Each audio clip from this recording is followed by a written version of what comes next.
आप उत्तर प्रदेश में रहते हैं तो आपको यह पता है कि अपराध को कैसे नियंत्रण में ला दिया योगी आदित्यनाथ ने।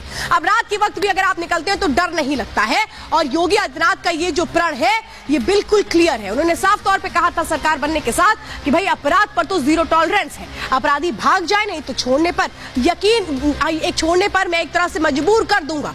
और यही हुआ भी। अपराध का पक्का इलाज, अपराधियों का पक्का इलाज। ये तस्वीर देख रहे हैं, ये साजिद है जिसने किस तरह से दो मासूमों को गला रेतकर मौत के घाट उतार दिया। योगी आदित्यनाथ इसके बाद गुस्से में आ गए। ये साफ तौर पे कहा गया कि आखिर कैसे इस तरीके के अपराध को अंजाम दे दिया गया और इसके बाद सीधे ऑन द स्पॉट योगी की पुलिस ने इलाज कर दिया ये इन अपराधियों का। और ये अपराधी साफ तौर पे ये एक तरह से बड़ा संदेश है कि अगर अपराध की राह पकड़ ली उत्तर प्रदेश में तो फिर अंजाम होगा क्या। अंजाम क्या हुआ आप देखिए, ये तस्वीरें मैं आपको दिखा रही हूँ। एनकाउंटर, साजिद को कैसे एनकाउंटर में ढेर किया गया। ये साजिद जो बताया जा रहा है भागने की कोशिश कर रहा था और ये भी बताया जा रहा है कि जो पुलिस है उसके ऊपर भी इसने फायरिंग करने की कोशिश की और इसके बाद साजिद का ये पक्का इलाज कर दिया गया योगी की पुलिस की ओर से। एक्शन में कैसे योगी आदित्यनाथ ने है इस लगातार इन तस्वीरों से पता लगता है। ये साजिद जिसने पूरी सोची समझी प्लानिंग के तहत उन बच्चों का गला रेतकर हत्या कर दी, तो आपके मन में सवाल होगा कि आखिर हुआ क्या था। तो चलिए जरा मैं इस वक्त आपको बताती हूँ कि हुआ क्या था। सिलसिलेवार तरीके से इस पूरी वारदात की एक एक कहानी बताती हूँ कि आखिर किस तरह से दुकान बंद करके ये जो आरोपी है ये मासूमों के घर पर पहुंचता है पूरी साजिश के साथ। वो मासूम जिनको पता भी नहीं था, उनके घर वालों को भी नहीं पता था, घर पर मासूमों के पिता विनोद मौजूद नहीं थे। साजिश क्या थी? वो सीधे सीधे थी कि विनोद की परिवार की जान ले ली जाए। विनोद की पत्नी से 5,000 रुपए उधार मांगे गए। अपनी पत्नी की प्रेगनेंसी का बहाना बनाया गया साजिद की ओर से। विनोद को फोन कर पैसे मांगने की जानकारी दी गई उसकी पत्नी की ओर से। विनोद ने साजिद को पैसे देने के लिए अपनी पत्नी को कहा ठीक है भाई हम आमने सामने रहते हैं, पता है, दे दो पैसे। यानी एक तरह से उनके मन में यह था कि इनकी मदद की जाए, लेकिन साजिश मन ही में पल रही थी साजिद के। साजिद ने विनोद को एक तरह से, विनोद की जो पत्नी है जब उसने पैसे दिए तो उसने कहा विनोद की पत्नी से कि मेरे लिए चाय बना लाइए।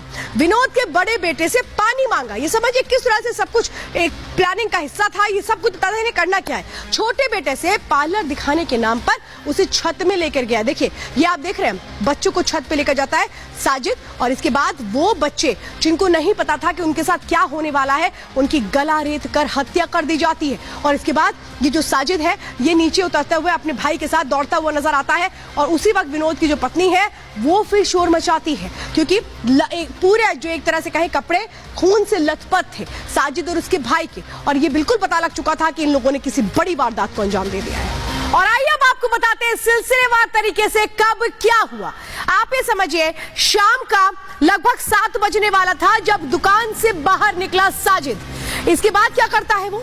इसके बाद सीधा विनोद के घर पहुंच जाता है, यानी 7 बजे के लगभग घर पहुंचता है।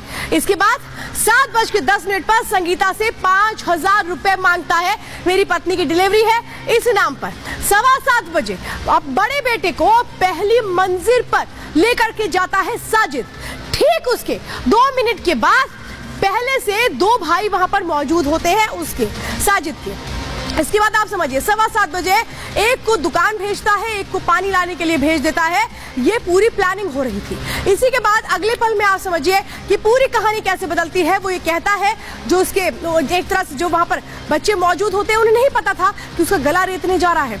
महज कुछ ही मिनटों में उनको मौत के घाट उतार देता है। ये पूरी की पूरी कहानी अगर आप देखेंगे तो सिर्फ और सिर्फ 15 मिनट की है। 15 मिनट पूरा खेल खत्म कर दिया जाता है और इसके बाद कैसे फरार होने की कोशिशें की जाती है। घर की छत पर लेकर के आता है बच्चों को, वहां पर वो कैसे 7:20 पर बच्चों को छत पे लेकर आता है और उसके बाद वहां पर उनकी हत्या कर देता है। इसके बाद 7:25 पर वहां से वो फौरन भागने की कोशिश करता है और उसके एक तरह से कहें कि फरार होकर के पूरी तरह से अपने आप को बचाने की कोशिश करता है। लेकिन आप अंदाजा लगाइए वहां 7:30 बजे पुलिस पहुंच जाती है बिना देर करे। जैसे ही पुलिस को जानकारी मिलती है और इसके बाद रात 10 बजे साजिद का एनकाउंटर कर दिया जाता है। यानी 3 घंटे के अंदर पूरी की पूरी कहानी जो खत्म होती है, इंसाफ मिल जाता है। ये है योगी का सिस्टम जो 3 घंटे में इंसाफ कर देता है। जैसा साजिद को एनकाउंटर करके बता दिया गया कि आखिर योगी की पुलिस काम कैसे करती है। और अब आपको बताते हैं वो रिपोर्ट जिसमें ये तमाम खुलासे हुए हैं कि